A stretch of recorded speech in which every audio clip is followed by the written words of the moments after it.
You're about to leave the US to go on a trip and you're a little nervous and scared? Maybe you're going to go to the big tourist thing on the way. Well, here are some tips I've learned on my trips that may help you.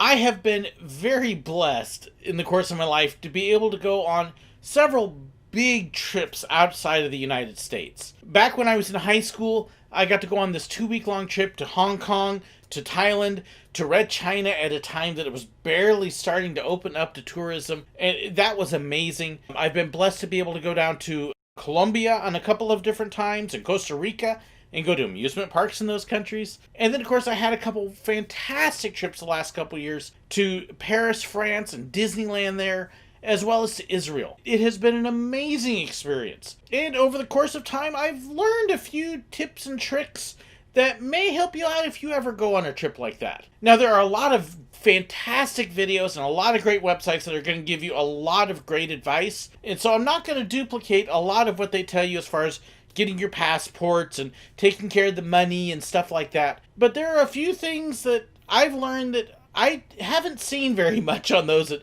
come in very handy, especially if you want to avoid the ugly American syndrome. You see my videos about the Brazilian and Argentinian tour groups and how hard they can be to deal with. Well, as an American, we've got that same kind of reputation internationally, and it's well deserved. And there's a good way to avoid that. There's certain expectations we have when people come to the States, and we should set those same things for us when we go out. Here are a few things to think about when you're getting ready to go out of the country and visit someplace. Learn a little bit of the language where you're going to go, even if it's English.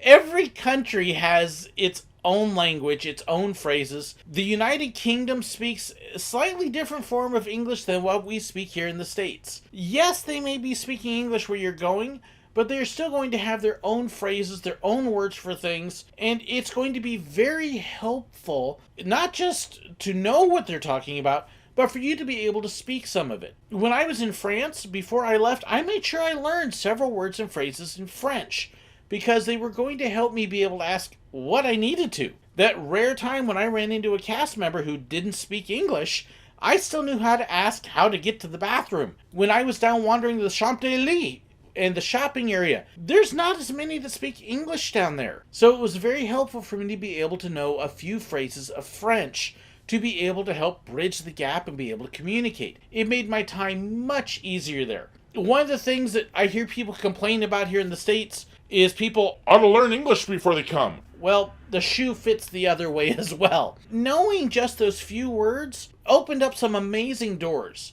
One of the things that happens in a lot of countries is they get very used to Americans coming in, acting like they know everything and own everything, and you're all supposed to conform to us. But when you show that you're willing to conform and learn and respect their culture, it becomes a big open door. And I had these incredible interactions with people in France and in Israel and other places that some of the other tourists and people around didn't have, simply because I was willing to learn a little bit of the French. And to go right along with that, learn parts of the culture. A great example in France is anytime you walk into a business, a restaurant, or something like that, greet them with a bonjour. Look for the workers as you walk in. If it's a small bakery, as soon as you walk in the door, bonjour. We had a little bakery around the corner from our hotel, and the couple times I went and walked in and greeted them, you could just see the smiles. Wow, this American took enough time to learn to greet us properly. It made a big difference in so many interactions. So simple little things like good morning, hello, how are you, thank you, excuse me. In French, there's about 3 different ways to say excuse me, and different depending upon the situation. By learning those things, people are going to be much more willing to talk to you, to help you,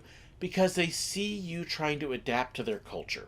In Israel, they shop a little different than we do at some of the open air markets. Here in America, about the only time we're used to dickering over prices is maybe for a car. But at a lot of the open air markets in Israel and in Colombia and in Costa Rica and many other parts of the world, they still do a whole lot of dickering and debating, and I don't want to call it arguing, but it looks like it if you don't know how to do it, and a lot of negotiating over the prices of things. And if you know how to do it you're going to accomplish a couple things. One, you're going to get to buy your stuff a whole lot cheaper than you would otherwise. If you just pay the first price they quote, well, you're getting suckered in a lot of those cases. But because it is a cultural thing too, if you learn the proper ways to do it, it's not just talking about bargains and the prices, but it's talking about families, it's talking about homes, it's asking about background. Hey, how's your family doing? How long have you been here? How long have you been running this shop? This is my first time here. It's really cool. I've been learning a lot. You know what? I don't know if I want to pay that, but I gotta be willing to pay this. And it creates a whole conversation. And when you do that, you establish a relationship with them. Again, you're showing your respect and an honor to their culture and customs. And you're going to be far more likely to not just get a great price, but actually walk out with something even more. A great example is one that I had in the old marketplace in Jerusalem. I knew I was looking for a small shofar horn, along with a couple other things, and I hadn't bought one yet because our money was tight and we really didn't have money for souvenirs, but we were there anyways. Thank you so much, family, for paying. And as I was talking to the shopkeeper, I found most of the small shofar horns would run anywhere from $40 to $100, way outside what I could afford. But we were there on a day that the marketplace had been slow, and there's a whole deal about your first sale of the day is kind of a way to open up the door for more sales later on and bring some good luck. And so I was talking with the shopkeeper, and I looked at this shofar, and pretty black shofar horn, and knew that I couldn't afford it. At least not the regular price that most of them were charging. And so I had talked with him, oh, that would be nice. I don't have it. It's the next to last day of my trip. I've only got a little bit. This is a beautiful shop you have here, though, and I love what you've got. Oh, I wish I had money to be able to pay for all of this. This is wonderful. And he started talking to me, and so then he lowered the price of the shofar a little bit. And, I wish I could. I don't have it. All I have is $20. Wow, this is so neat over here, and I love these things too. And just kind of poking and browsing and talking and chatting, and he had nobody else there. And gradually he's lowering the prices. We're just talking, and how long he'd been in business, and how things were going for him, and did he love Jerusalem. And by the time I walked out with the shofar horn, a package of incense, and a couple other small things for $20, with him kind of asking for it on the side because it was lower than what he normally charged, but he wanted the first sale of the day, and we'd had such a great conversation. Respecting that culture is huge. And if you learn about it before you go, it's going to be easier for you. The same thing kind of applies for the food. Learn what you're going to be eating and what's available and how it's available. Bring snacks. That's going to be a huge thing. Make sure you pack stuff that you like to eat that can travel. But be prepared for what they serve as well. Yes, be prepared for allergies. My wife's allergies, especially with garlic, were very interesting at times in Jerusalem because you would have people who didn't understand English so well, and so it made it hard sometimes to translate the allergies. But it also will affect what kind of food you get. I have to be honest, at Disneyland Paris, I had two of the worst meals I have ever had. The hamburger I had on one day was terrible. Oh, gross. And then I made the mistake of trying one of the pizzas.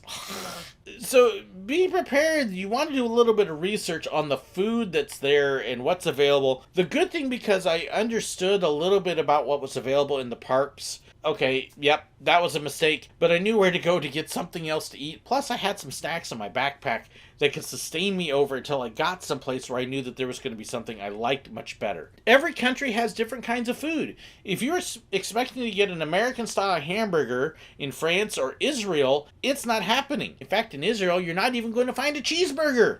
Or pepperoni pizza for the most part. You can find them, but they're rare and hard. And that's just because of the culture that's there. In France, they use different kinds of cheese. Trying to find American or cheddar cheese in France?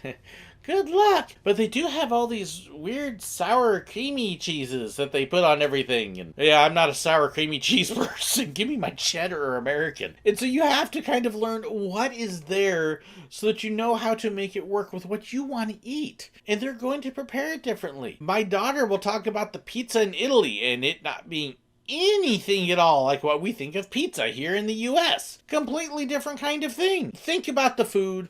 Research the food, research where you're going to eat, and be prepared with standby snacks, granola bars, chocolate bars, trail mix, nuts, things like that that are going to help sustain you while you were on your trip. You're going to be very grateful you brought it. I know we were on all of our last few trips. And then my last little bit of advice, Look up where you're going. For goodness sakes, I tell people all the time, if you're going to go to a theme park here in the States, research the park and the rides and the shows and the attractions and all that. The same thing applies when you're traveling internationally or to any tourist attraction, really. Look up what's there, the prices. If you can buy tickets ahead of time, buy them ahead of time. It's going to save you time at the gates. Look, it's a 3-hour line for tickets, like at the Eiffel Tower. I can skip the line because I got tickets already. You know, I'm not exaggerating that. When I was at the Eiffel Tower, it was a 2 to 3 hour long wait. We didn't go.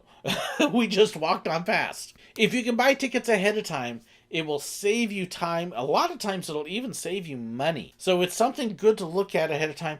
And it'll help you plan out your days and when you're going to be where and make it much easier. Checks transportation. Make sure when you get to the airport, you know how you're getting to your hotel or to your tour group or whatever you're doing.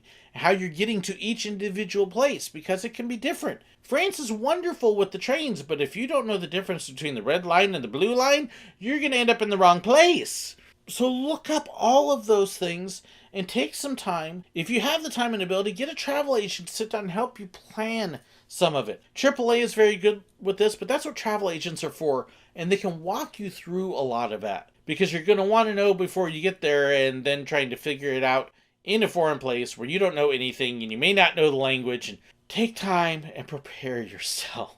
If you do all of those things, along with all the tips those other sites will give you, you're going to have a great trip. I honestly, I can't wait to get out on my next international trip. I have no idea when it'll be or where or whatever, but I'd love to go again because I love traveling, and it's an awesome experience when you can get prepared for it. Oh, wouldn't it be neat to go to Tokyo Disneyland? My daughter's going to be going to Japan next year for 6 months. Maybe I could... dreaming. Okay. In any case, have you traveled internationally? Are there other tips that you have that you would like to share with people? Please do it in the comments below. I'd love to hear them. Where have you been to? What was your best part and worst part of your trips? Hey, let me see those too. Thank you so much for watching, for liking, for sharing the video, for subscribing if you haven't already. Check the description for a ton of information, including about Patreon and joining the channel. And thank you too for watching. God bless. You're about to head on an international... Okay. For a lot of the open air markets, they do a lot of the kind of bargaining. Let's go bargaining. Okay. And a lot of...